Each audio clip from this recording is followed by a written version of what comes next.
That's all I want you to know. Okay. Let's talk about that peanut butter and jelly sandwich I was talking about earlier. So, just like we split our solid earth up into individual components, there's the crust, the mantle, the outer core, the inner core. We do the same thing with our atmosphere. We actually split our atmosphere up into 5 different layers based on how temperature changes in each layer. Contrary to popular belief, temperature doesn't just decrease with height. Once you get to a certain height, temperature actually starts to increase with height. Once that happens, you're in a new layer of the atmosphere.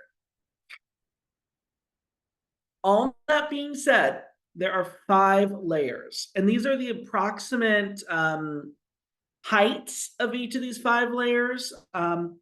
But the 5 layers are the troposphere, the stratosphere, the mesosphere, the thermosphere, and the exosphere.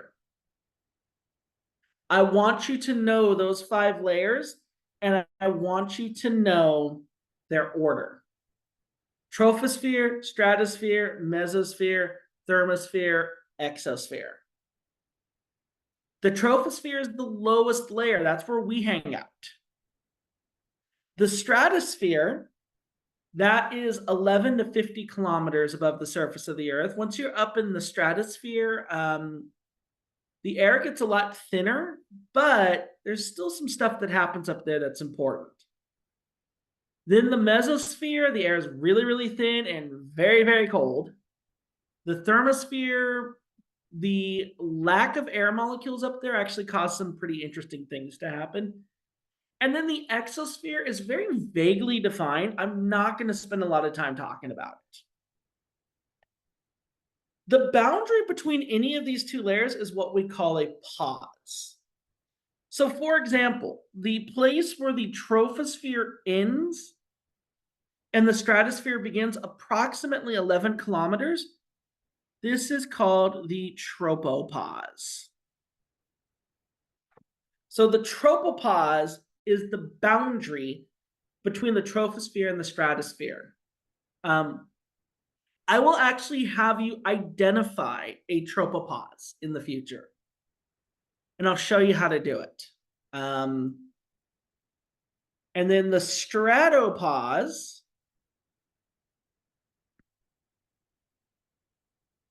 is the top of the stratosphere, and that transition zone between the stratosphere and the mesosphere. And then the mesopause would be between the mesosphere and the thermosphere. Sorry for my terrible handwriting. And then the thermopause is between the mesosphere and the thermosphere. Or sorry, it's between the thermosphere and the exosphere. I lied. This right here actually shows you, this is a vertical temperature profile. How do we get these? We launch weather balloons. So we launch weather balloons. Here I am.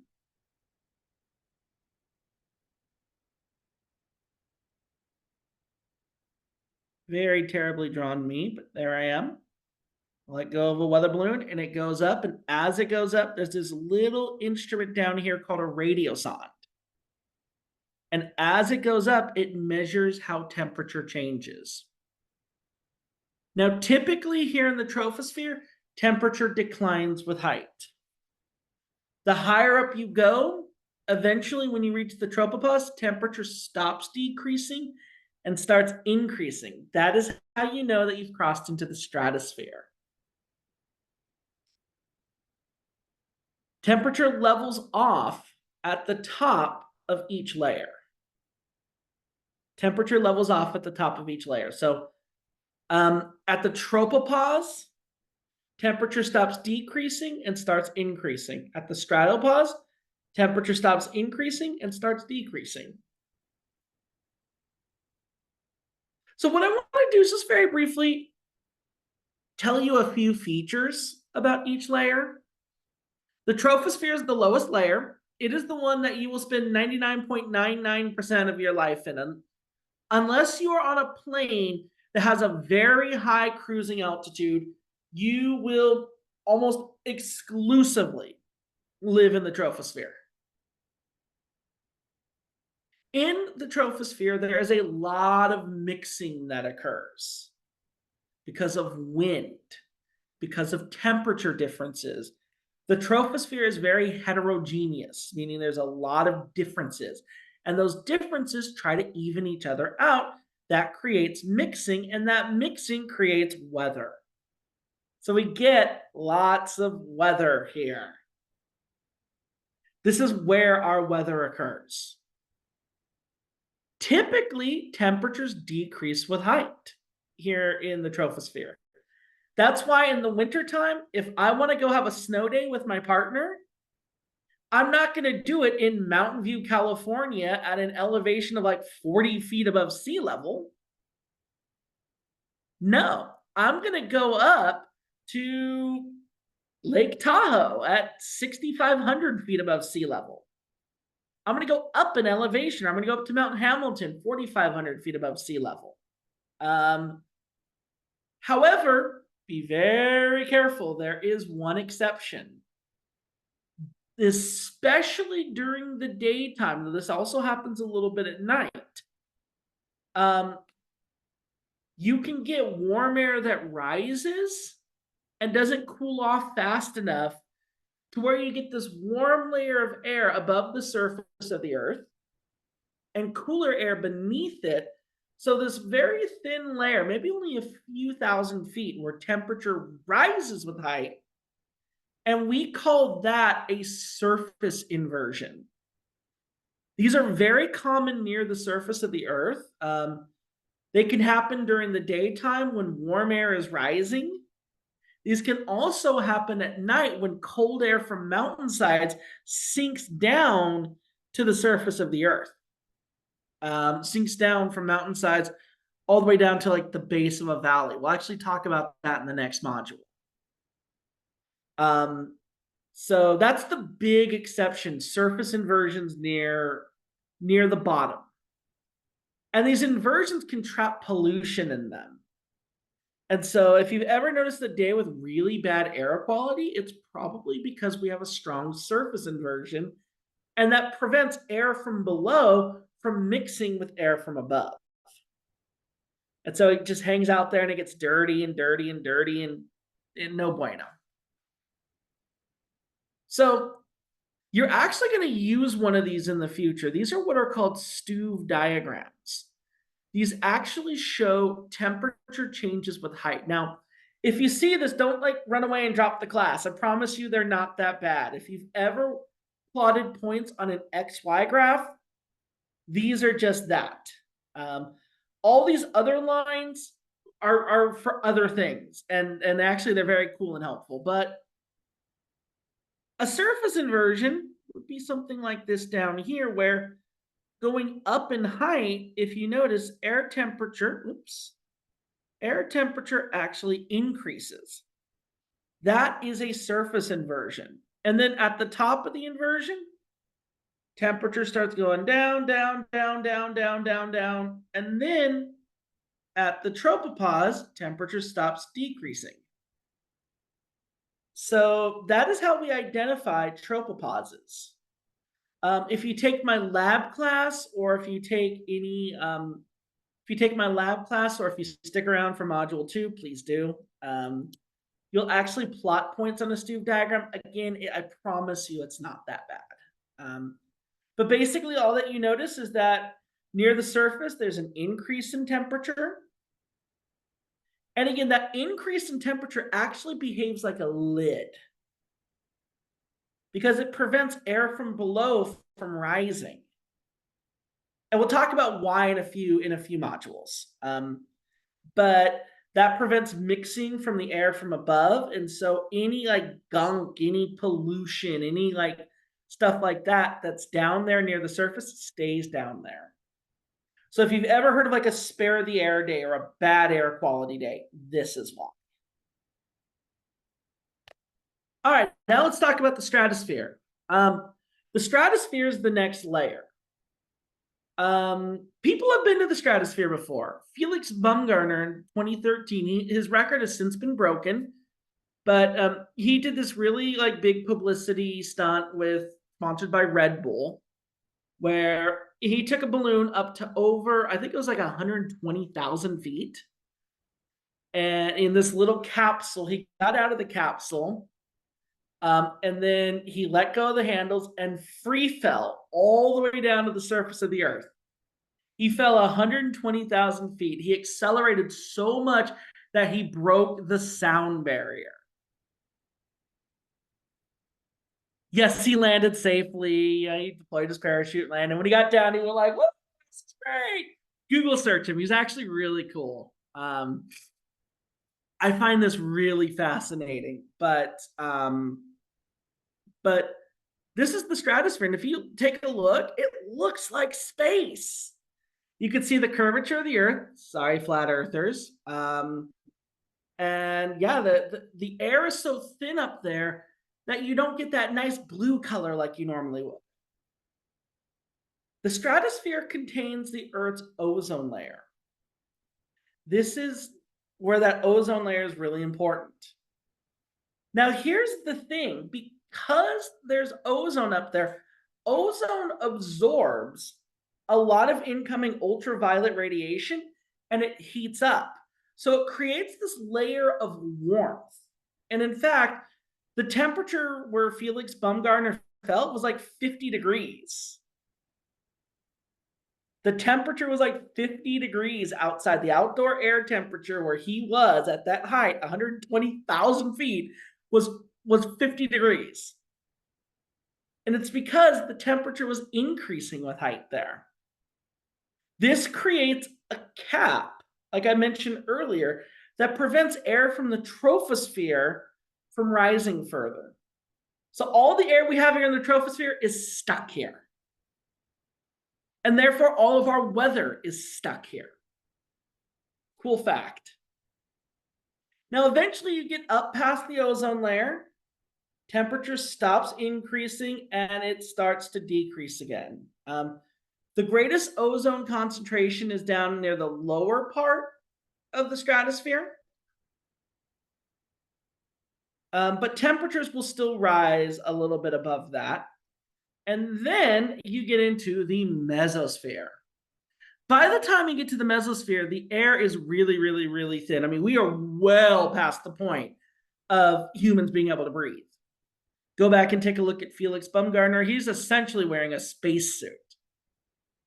Once you get up to the mesosphere, the air is extremely thin and it is extremely cold.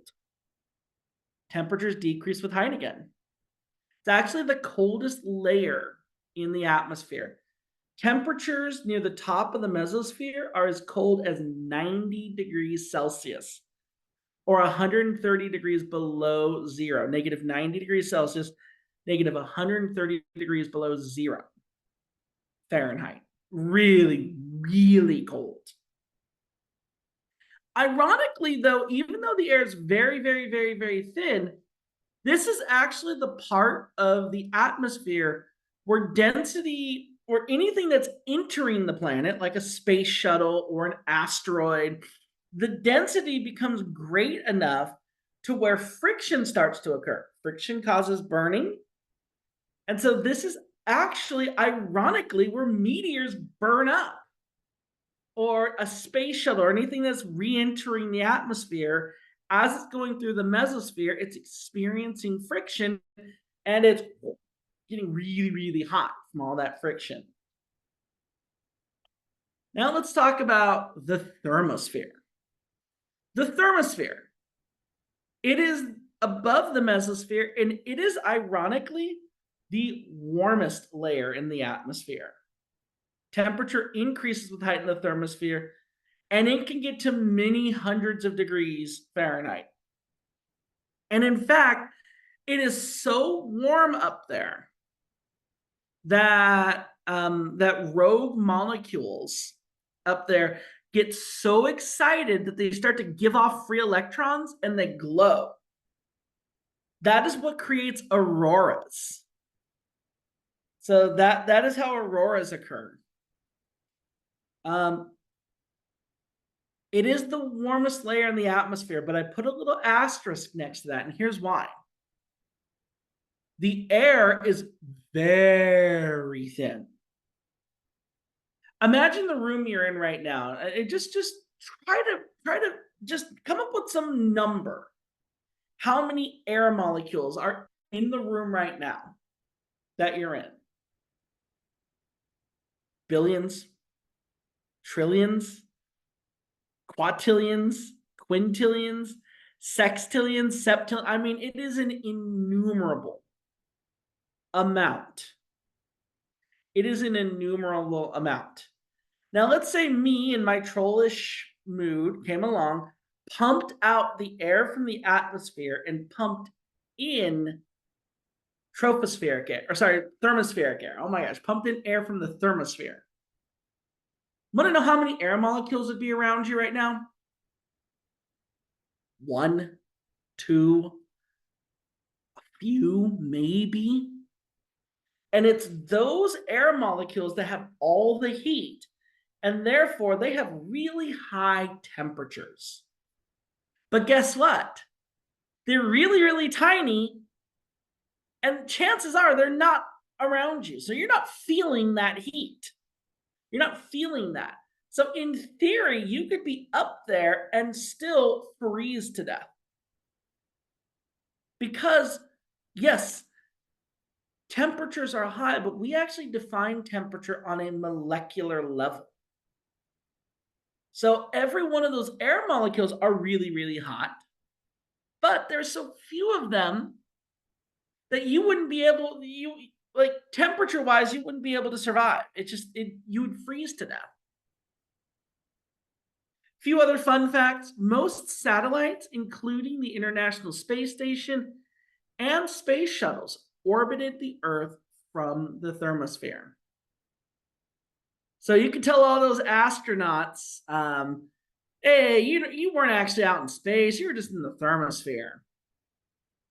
Again, the air's so thin there, might as well be space. Everything above that layer is the exosphere. As I just mentioned, the International Space Station orbits the Earth from the thermosphere. The exosphere, it's honestly very vague. Our recommended textbook doesn't even really mention it. I'm mentioning it just because I want to do it justice, but to be perfectly honest with you, that's it. I mean, I pretty much tell you that's pretty much outer space. I'm sure that there's some meteorologist who studies the exosphere who'd be really offended at me and go, it's not just space. But for us, it's space. Everything above the thermosphere. Okay, so a good way to memorize the order and these layers. A good mnemonic device. Teacher says meat tastes excellent. And it shows. It absolutely shows. I love meat. It's funny because when I teach my climate change classes, I always tell them one of the best ways that we can fight climate change is by cutting down, not out, just cutting down our meat consumption. So instead of going to Fogo de Chao once a month, maybe only go there once a year. But you can still go there because teacher says meat tastes excellent. I'm sorry if you're vegan. If you're vegan, you can send me an angry message and say, how dare you say meat tastes excellent, Alicia? But no, it's just a funny way. I mean, if you're vegan, hopefully this helps you remember it as well. Teacher says meat tastes excellent. Troposphere, stratosphere, mesosphere, thermosphere, exosphere. Teacher says meat tastes excellent. So that is a good way to memorize the layers of the atmosphere. And then temperature declines with height in the troposphere, increases with height in the stratosphere, declines again in the mesosphere, increases in the thermosphere, declines again in the exosphere. Last thing I'm going to talk about, I'm going to talk about this really, really quickly. During the daytime, there's lots of sunlight hitting the top of our atmosphere. There's very few air molecules up there. Those air molecules get really excited and they give off free electrons and they become ionized.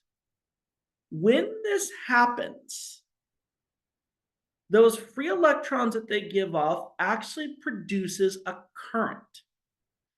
This creates a layer of electromagnetism that is wrapped around Earth. Now, that's not the only way that we get electromagnetism, but what happens is during the daytime, you get this thick layer of excited electrons, and at night, it becomes a lot thinner. Now, what's interesting is that during the daytime, because you have a really thick layer of electrons, radio waves can't travel too far. However, at night, because there's a lot less energetic, there's a lot less, there's no radiation coming from the sun, there's no ionization happening, and therefore AM radio waves are actually able to travel a lot further. How much further? Here in California, you can hear AM radio stations from places like Seattle. That's why we still actually have AM radio. Yes, the signal sucks. We'll talk about that in the next module, but those waves can propagate really far at night. And so it's really easy to spread news around at night. That's all I'm going to say about the ionosphere. Last thing I'll say, temperature in the atmosphere. So the way that we actually differentiate each of these layers is based on how temperature changes with them. In the troposphere and mesosphere, temperature decreases. In the stratosphere and thermosphere, temperature increases. And you can easily identify how one layer ends and where one begins by watching the temperature essentially turn a corner. It goes from decreasing to increasing, or it goes from increasing to decreasing. And that's how we are able to differentiate one layer from the next. In the troposphere, temperature decreases. Then in the stratosphere, it starts to increase. That place where the temperature stops decreasing and starts increasing, that's the tropopause. Then in the stratosphere, temperature's increasing with height, then it stops and starts to decrease. That is the stratopause, and so on and so forth. Now moving forward, 99.99% of what else we're going to be talking about in this class is going to be happening in the troposphere. We'll talk a tiny bit about the ozone layer in the stratosphere, but we're going to be sticking around down here near the surface. All right, congratulations. You made it through Module 1. That's everything I needed to talk about for Module 1.